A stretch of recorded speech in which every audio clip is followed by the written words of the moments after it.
Yo, what's up, titters, shitters, all my bad bitch getters?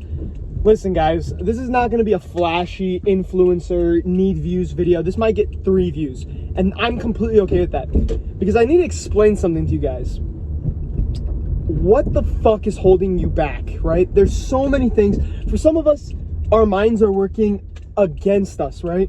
So, for instance, maybe you have a really hard time getting out of bed to then go downstairs to eat breakfast, to then go outside, and then go to the gym, right? Something like that, right? And it could be, you know, maybe you come home from work and you're extremely exhausted and you're tired and you're just like, dude, I've already spent my day doing something that I don't really want to do. Why would I want to continue? This guy is driving it. He's fucking biking in the middle of the road. And yeah, I almost said something that would have got me in trouble. But listen, guys, my thing that I want to talk about in this video, it's for the people whose minds work a little bit too well in terms of willpower, to the point where they're actually working against us. And that is ignoring your body when it's clearly sending you signals of pain that are saying, dude, you need to slow the fuck down. You're going to get hurt. Right? Now, I don't believe any exercise is inherently dangerous when performed with good form, when performed in the correct volume and with the correct load, right? But back in July, man, I was doing a lot. Since like about a year ago, I was doing a ton of Olympic weightlifting. I was doing cleans, I was doing heavy squats, I was doing snatches, all that stuff. And I was doing it so much and to prepare for a meet that I ended up fucking up my lower back. And lower back is no joke, dude. I'm trying to work in an operating room right now, and the lower back things that you see in there, you do not want to be on that side of the needle, right? You don't want to have your lower back get to the point where your lower back needs to be operated on, right? Because after your lower back gets operated on, dude, it's pretty much impossible to get it back to normal. Now I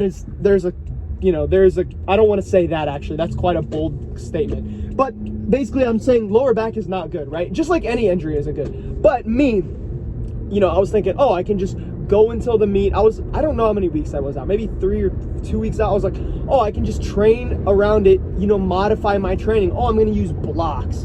I'm going to stop the heavy squatting. I'm going to do everything I can to work around the injury, and I'm going to still perform. And you know what that got me? It got me even more hurt, to the point where bending over and moving around, something that I have always taken for granted, but now I have a huge appreciation for, was almost taken away from me. Well, not almost taken away. Like, I'm sure I would have healed back to normal, but like, you know what I'm saying? Like, I got to see it from a different perspective.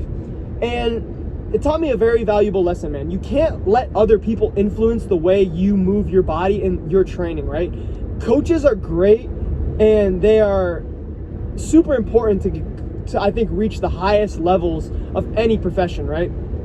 But you got to be careful what your peers or your coaches are telling you to do, right? Because, you know, I'm speaking to the guys, because I don't know what it's like to have a vagina, but I'm speaking to the guys, because you know when you're in a competitive group of guys and you're the one who has a little injury going on and you can't do something as heavy or something as intense, you're going to feel that peer pressure. And that's your ego, right? That's the your peers speaking to your ego, saying, oh, come on, like, you're not as good as us if you don't like do this, or you're not training hard enough. And to me, I really like to train hard. I really like to improve myself.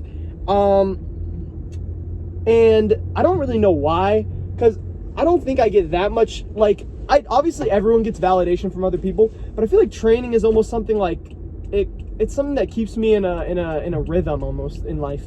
But, my point is you need to not take what others say and implement it too hard into your life.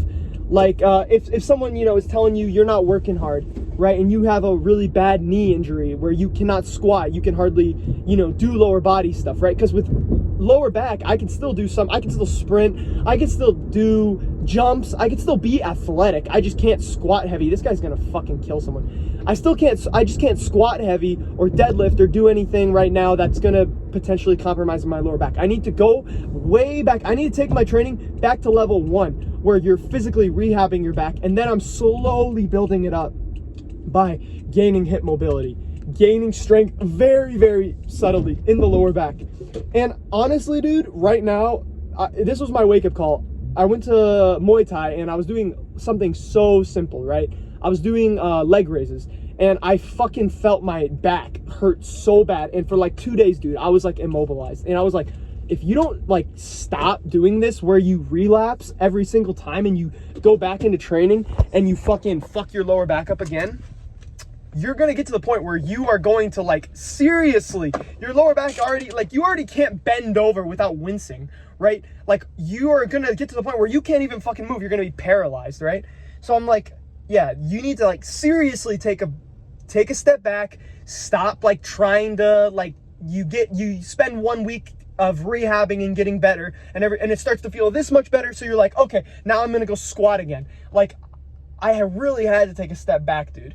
And that's what the point of this video is. The thing that's holding you back, dude, is you're not listening to your body enough. Your mind is so strong. You're like, I'm gonna work through the pain, or it's maybe you just like are, maybe your mind is even weak. Because if you think about it, it is sort of almost a weakness. It's almost a weak thing to do if training makes you feel better, and maybe not training is gonna make you feel a little bit sad, right? It's almost a weak thing to ignore that signal that your mind is sending out to you and telling you, hey man, or your body is sending to your mind and saying, you need to like slow it down. It's almost a weak thing to do that. So for all my guys out there that like pushing themselves, that really have like high goals and aspirations, who are very dedicated, this is what I have to say to you.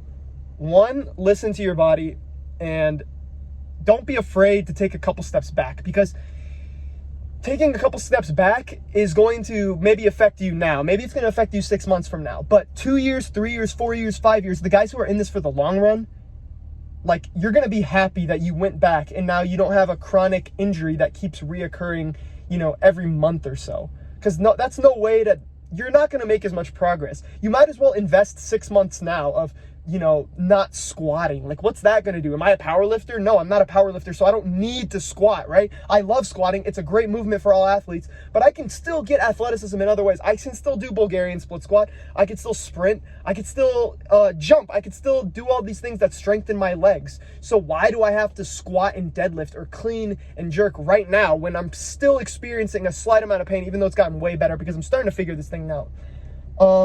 So that's one thing. Listen to your body and don't be afraid to like invest some time now to save yourself later.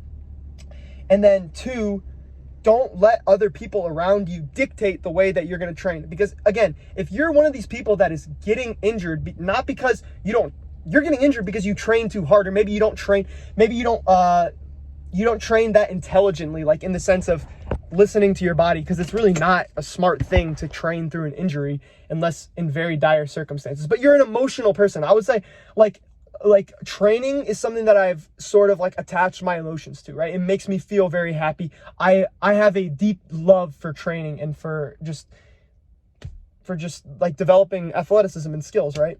So if you're that kind of person, right, it's gonna, when other people tell you, oh, you should do this, like it's going to speak to you. You're going to be like, yeah, I want to get back in there. I want to train hard with my boys and stuff. But dude, you cannot let that take away the discipline that is addressing injuries, because that's what's going to hold you back. Like if you always are training through pain makes you weaker. It's just the nature of it. There is a time and place to push through pain. Like I've always said this, dude, if you're in a competition or something and you feel pain, like for instance, back when I haven't fought in such a long time, and I think it's made me mentally weaker.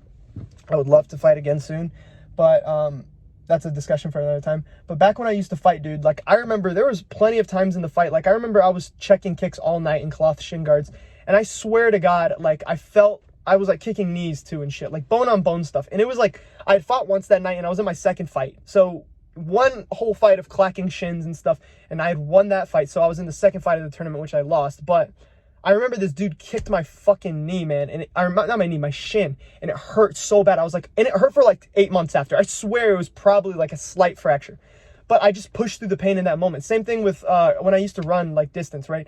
Like I remember I broke my foot actually halfway through the race, and I still ran, and I actually had a decent time, but that was stupid. Like I didn't know what was going on during that time. I just thought, why does my foot hurt? And everyone was like, you're fine, cheering and stuff. So I kept running, and I found out my fucking foot was broken. And again, that set me way back. I should have just stopped the race right there.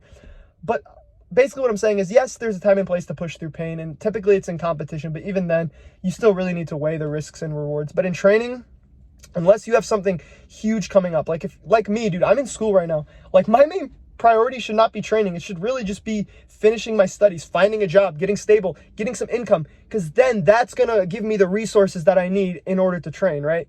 So this is a whole rant, but basically, guys, the point of this video, listen to your body, listen to the injury signals. For all my guys that really are emotionally invested in training and you love training and you love pushing yourself, don't let any peer pressure or anything influence the way you need. What you need to do is what you need to do. So listen to that, because your body is telling you this for a reason. And you know, if you're one of these guys, you train hard. Like, you don't need to doubt yourself in that regard. Like, you train hard, dude.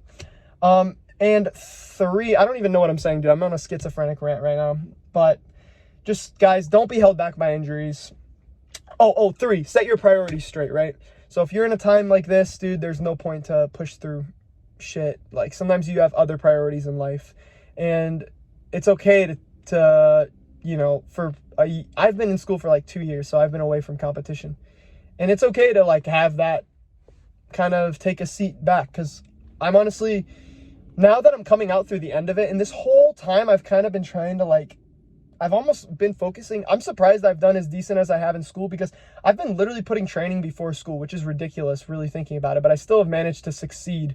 But looking back, I should have just like taken a step back and, you know, not set the bar so high, and instead just get through school. Because now looking at the end of it, I'm like, you spent so much time stressing about stuff that didn't really mean anything, and that you could have just avoided if you were more moderate with everything. Because now I'm about to graduate, I'm about to get out, I'm about to have a job, and I'm about to have a better work-life balance. So I'll be able to do what I want more and be able to afford training at these gyms and stuff, and actually be able to like have time and sleep better, because I'll know what my schedule is like all the time. I won't have to juggle work, school, relationships, training, like all these things. So yeah, that's my last point, is just set your priorities straight for the time, and don't be afraid to, you know, like, 1 month in the grand scheme of things, if you're sacrificing 1 month for something that is in the future going to give you more months, like it's going to give you 3-4 years in return for that 1 month that you decide to just stop and focus on this, and, you know, put other priorities to the side. So I hope that makes sense, dude. It's kind of a schizophrenic rant. This is not going to be an edited video. I hope you guys enjoyed. Yeah, take care, bros.